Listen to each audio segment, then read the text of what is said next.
How's it going, guys? This is TW Wrestling Talk. Just going to talk about the 3-hour edition of Raw, June 11th edition.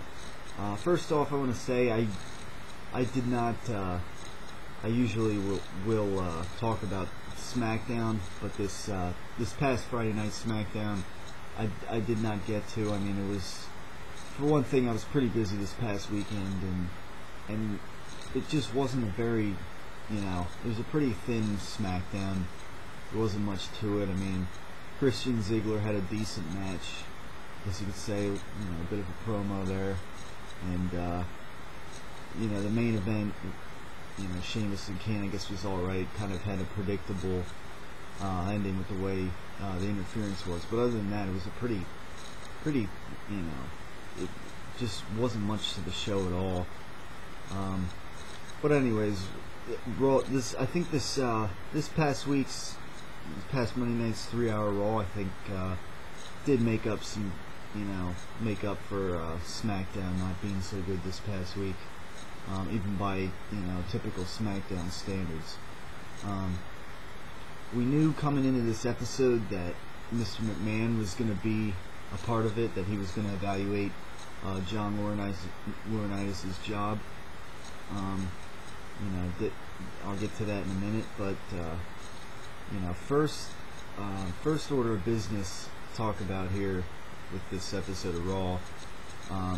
First, I want to talk about the World Heavyweight Championship picture. I was a bit surprised going into the episode. I guess Alberto Del Rio got injured. I didn't really know until they said something. Mentioned it with the Fatal 4-Way and all. So yeah, they had the Fatal 4-Way elimination match, which was a bit interesting. They said how there's four, it involved 4 former world champions, but the only kind of legitimate world champion out of that match to me was Christian. To begin with, Khali too. He was a world champion several years ago, and since he's basically been a kind of a jobber, which I don't like how they just kind of totally removed him from the main event picture permanently for the most part. Ziggler and Swagger, they had their reigns as world champion, but they didn't, they weren't reigns. Those reigns didn't really totally get them over. So I mean, the Christian, in my mind, he's, he should be a main event level. He should be more than Intercontinental Championship level. To me, he should be in the World Heavyweight Championship picture. I know as Intercontinental Champion, he's probably not going to be, for some time. But hopefully later in the year, Christian is back up there, in the World Heavyweight Championship picture, the main event scene where he belongs to me, because the Intercontinental Championship is basically a mid-card title for the most part, and Christian to me is, he's too talented to be a mid-carder and to be at that level. So, I'd like to see him move up in the world again later in the year. Hopefully, towards the end of the year, hopefully he's back up where he belongs. But other than that, it was a decent Fatal 4-Way match that they had to replace the #1 contender, the guy that faced Sheamus this Sunday at No Way Out. I guess it's called No Way Out. It seemed like last week they were calling it No Escape, and I don't know. But I didn't really look into how the name keeps changing there. But anyways, Sheamus against Ziggler, I think, having Ziggler win, I think was kind of logical. I kind of had a feeling he was going to win once they, announced that Fatal 4-Way. Ziggler was getting some cheers, I think, particularly from, the internet fans, as as people like to say. A lot of people have been saying that Ziggler needs he needs to get his push, and I do kind of agree, but and I think I'd rather see him face Sheamus this Sunday than Del Rio. I mean, to me, Del Rio, I just don't feel anything from him. I can't take him very seriously. But Ziggler, he does. It's good that we'll get to see him at least, in a match against Sheamus for the World Heavyweight Championship. I know he can be a good wrestler. But I want to, I hope they don't. I hope he doesn't win, just because I want to see more from him before he gets put. I want to see that he really deserves to be at that top level. To win the World Heavyweight Championship. As of late, he's just kind of been jobbing, sort of, or he hasn't really had any prolific storylines, and he still has Vicky along with him. So I mean, that just doesn't, to me, like it's a little. It'd be a little odd if he won the championship. I want to see him, in some, see how he does in good, decent length promos, and see how that goes. But I am looking forward to the World Heavyweight Championship match a little more now that Ziggler's in. So that's a good thing. With Del Rio and Sheamus, there hasn't been much to it anyways, it seems. So I mean, but having a fresh face out of nowhere come in, that's a nice surprise. So looking forward to that match somewhat now. I'm a little interested, seeing how Ziggler does, seeing how some of the fans react, because it seems like Ziggler was maybe making a partial face turn, it seems. At least with some of the internet fans, the way they were cheering for him. So, but we'll see what happens. We'll see what goes down at No Way Out with that match. Then we had the WWE Championship picture tonight. Kind of little strange, nice little curveball by John Laurinaitis there with the tag match with AJ and Punk and Daniel Bryan and Kane that was made. After the the promo between the guys and all, and kind of a typical Punk and Bryan promo as of late. When Kane intervenes and AJ, of course there's always AJ involved. Excuse me. And then so then Laurinaitis put them in the tag match, which was strange enough.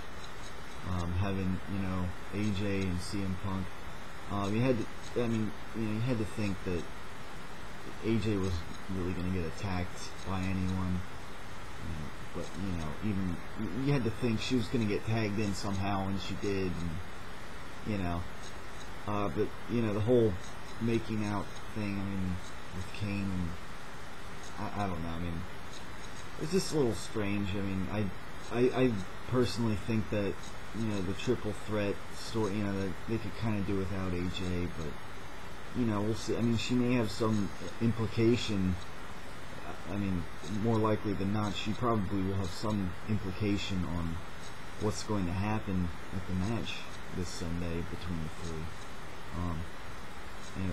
If she does, I'm hoping I'm hoping it doesn't ruin the match, or the ending of the match, or whatever. But we'll see what happens there. Who knows? Maybe we'll see a new WWE champion. Maybe we'll see what happens. We'll see if how CM Punk could react if maybe she costs him the championship or something, or see if they get together or something, start dating, or who knows. But at the end of the day, I'm more interested in just seeing a good triple threat match, between the three, and I'm more interested in seeing how and who walks out WWE champion, how they walk out WWE champion, how the match ends, and we'll go from there. Then, lastly, of course, John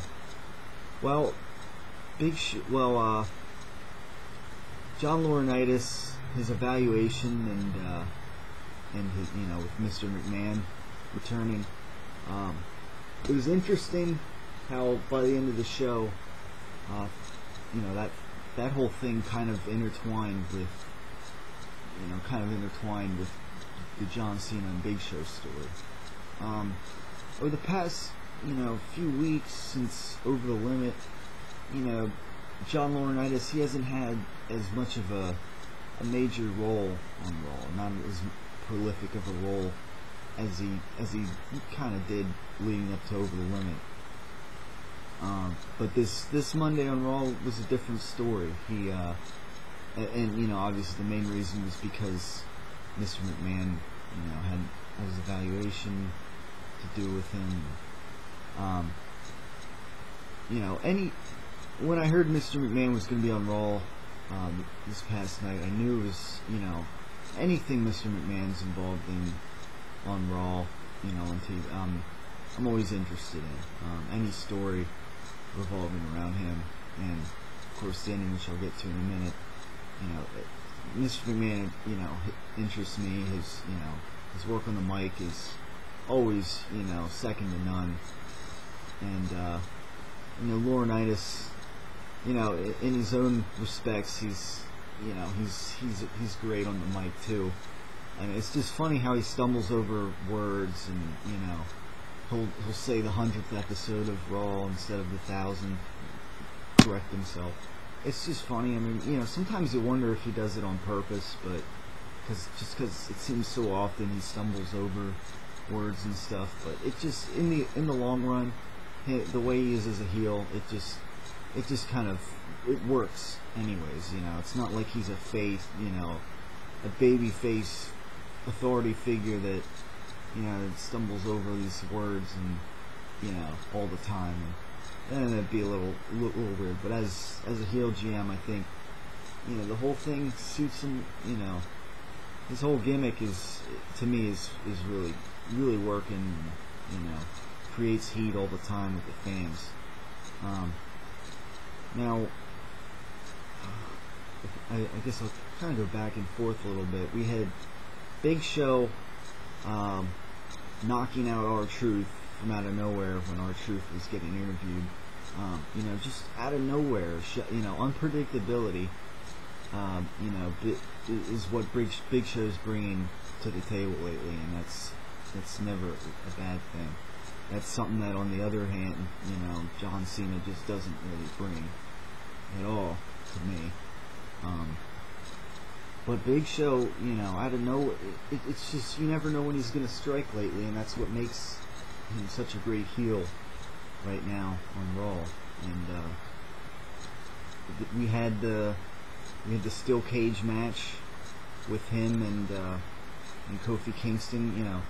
It kind of made sense. It's like a sub story, just on that night on Raw, within a story. And I think it was pretty cool. They had it was kind of a squash match, but it was a steel cage.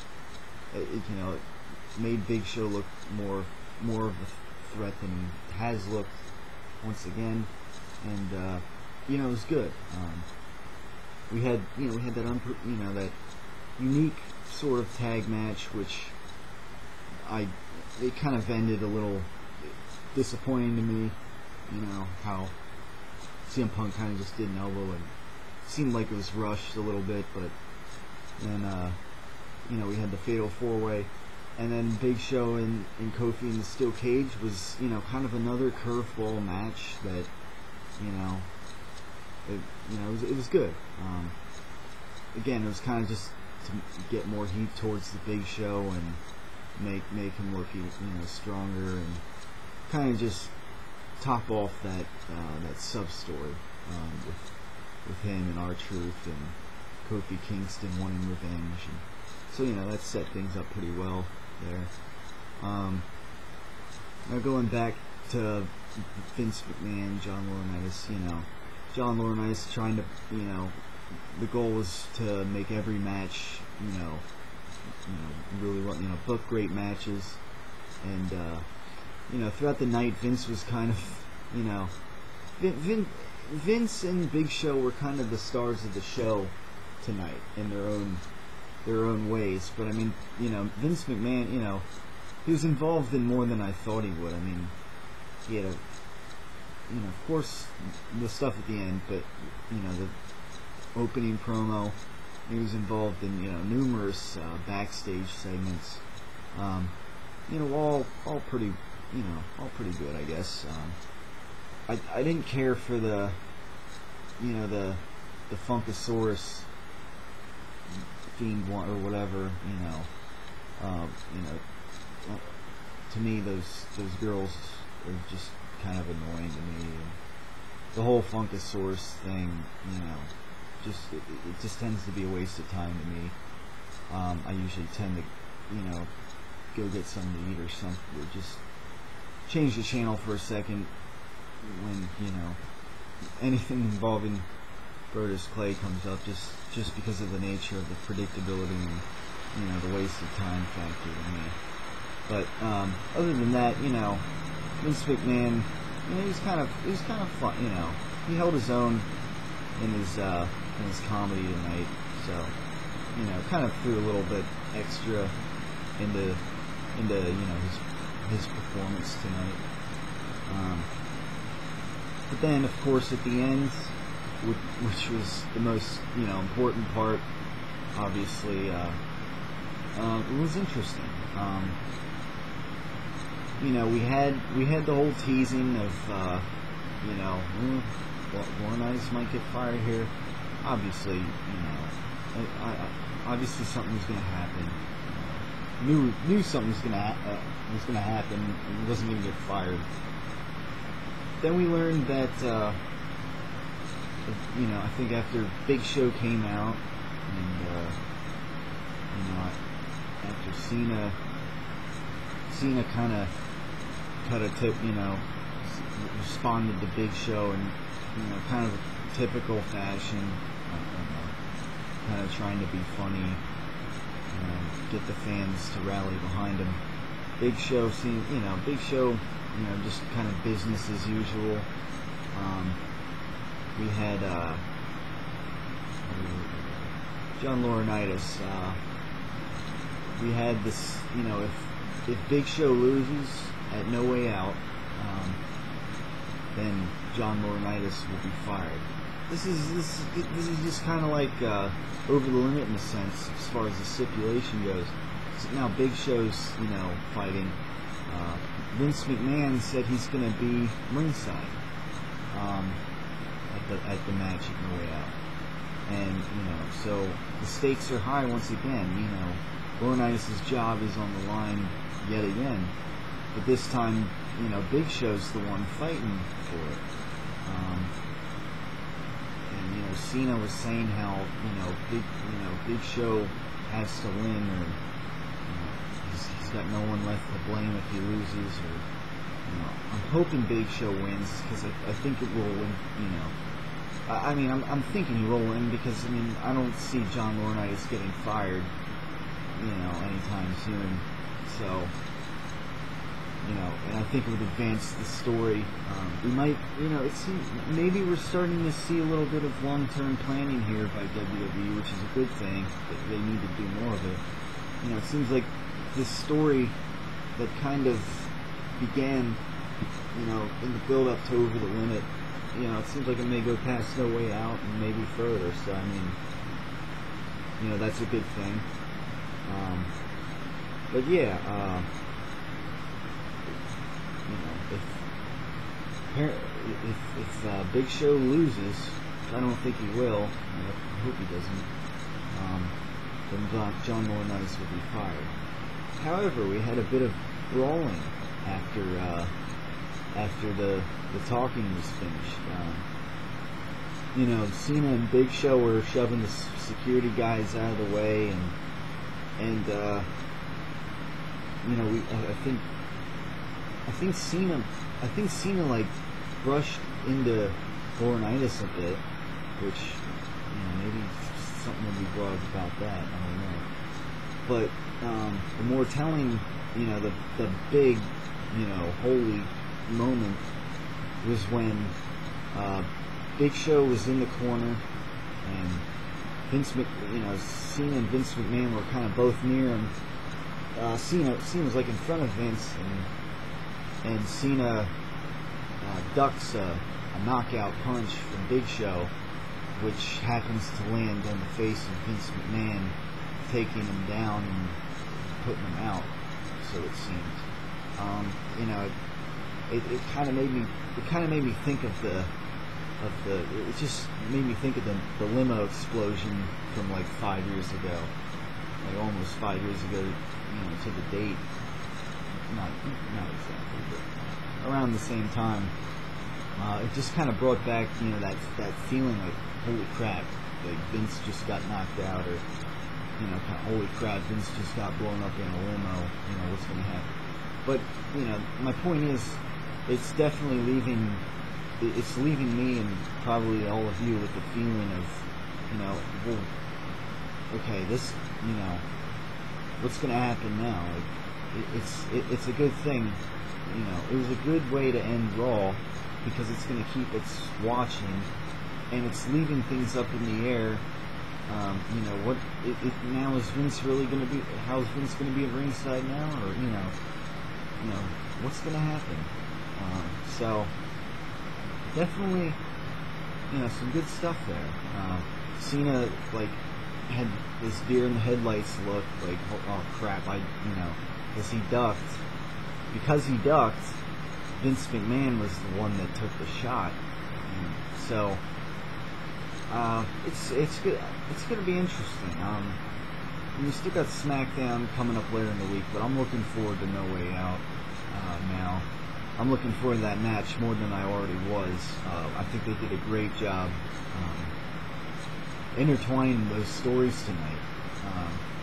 I just thought I thought things were going to be more. I thought the evaluation of Johnny Ace and, you know, with Vince, I thought that was going to be kind of more separate from the Cena and Big Show thing. But now it's, you know, now they're kind of all intact. So, you know, which is a good thing.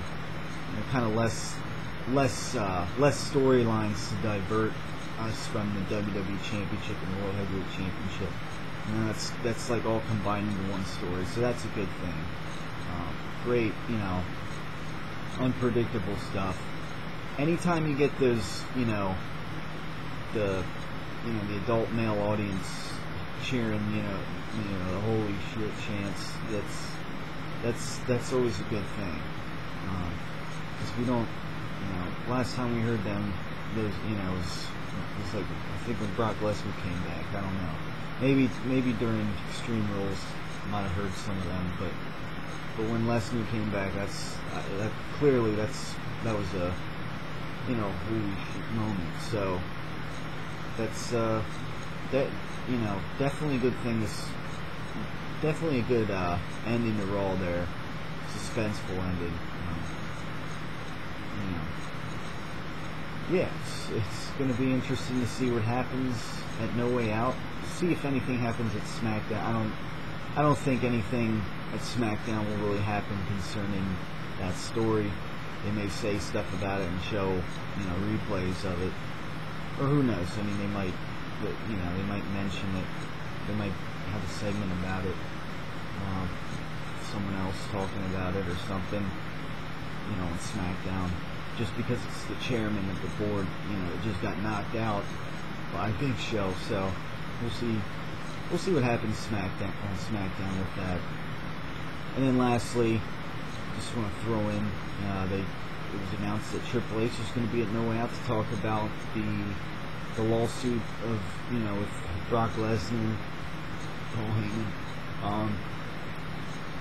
which is good. That makes me, it's another thing I didn't, I would have thought maybe after No Way Out or, on Raw they'd mention something about that.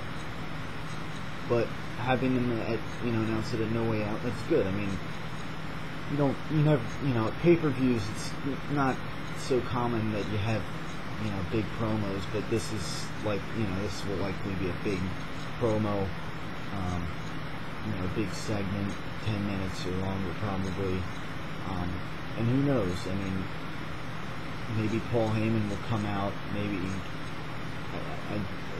I'd say it's a long shot that we'd see Lesnar come out. Maybe we'll see it via satellite or something. You never know. But it's good that they're finally gonna, kind of, tell us the next step in the whole lawsuit story that's going there.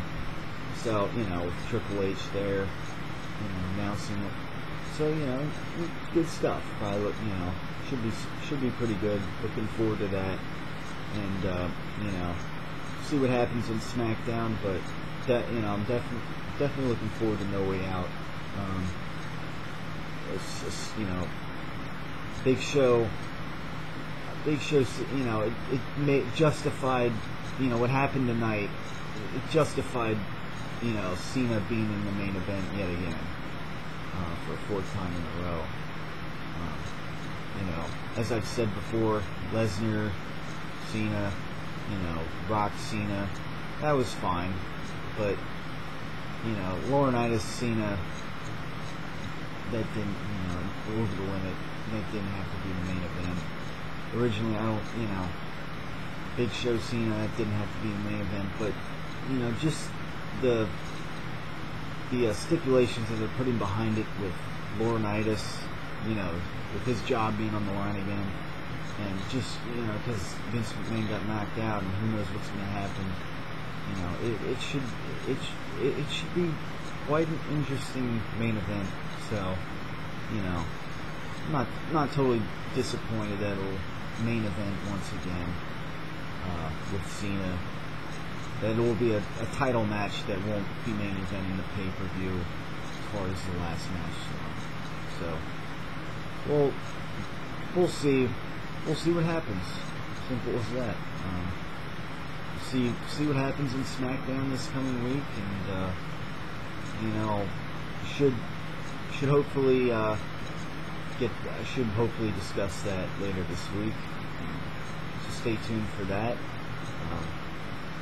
For now, I hope you enjoyed this episode of TW Wrestling Talk. Please subscribe. Send in any questions if you'd like, and just stay tuned for future episodes. Thank you for watching. I appreciate it.